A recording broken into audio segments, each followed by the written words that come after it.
Karel Josef Beneš was a Czech writer. He was born in 1896 in Prague, the son of physician Karel Beneš. He served in the First World War, being severely wounded and sent home. He studied natural sciences, philosophy, the history of music, as well as medicine, achieving his doctorate in 1921. In 1925, he married Ervína Brokešová.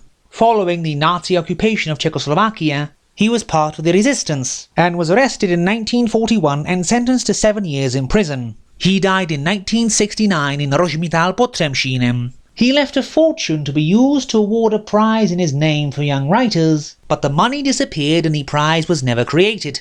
We will review his 1928 The Meeting of the Immortals. We see a young man, Karel Zarankovitz, on his way to meet his misanthropic uncle, Dr. F. Faust, at his hilltop observatory. Karel is bearing a gift to his uncle from his mother, one he fears to give him, for Dr. Faust is really Dr. Faust, a member of a seemingly cursed noble family, stretching back to the mythical Dr. Faustus himself. His uncle had suffered so much ridicule due to his name, so now he changed it and would have nothing to do with his family. His sister Karel's mother, meanwhile, has gathered an immense collection of priceless family portraits of his ancestors, and sent them to him one by one to awake his family pride. Karel is bringing along a great historic coat of arms belonging to their family. His uncle, too busy studying the stars with his telescope, mocks his efforts. But then the two have an unexpected visitor, a young woman who claims to have escaped from a brothel and also is the literal embodiment of death. Neither Karel nor his uncle believe her, especially when she says the man from whose brothel she escaped was the immortal Don Juan himself. She goes on for a while, explaining she is one of a group of non-beings who wish to exist and so occasionally materialize in the world.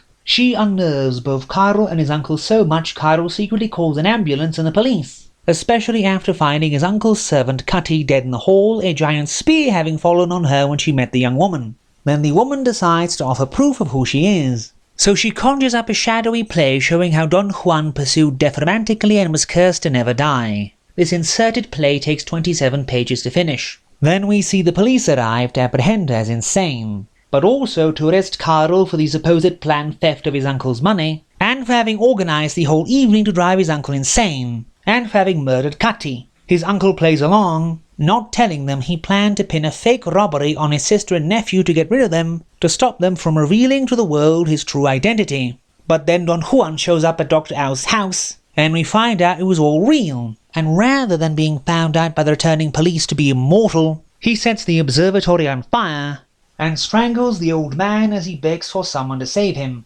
Karel gets released, but he also lost his mother in the flames as well as his faith. The dialogue with the woman calling herself deaf also goes on for a bit and drags, but the pyromaniac finale at least makes up for it.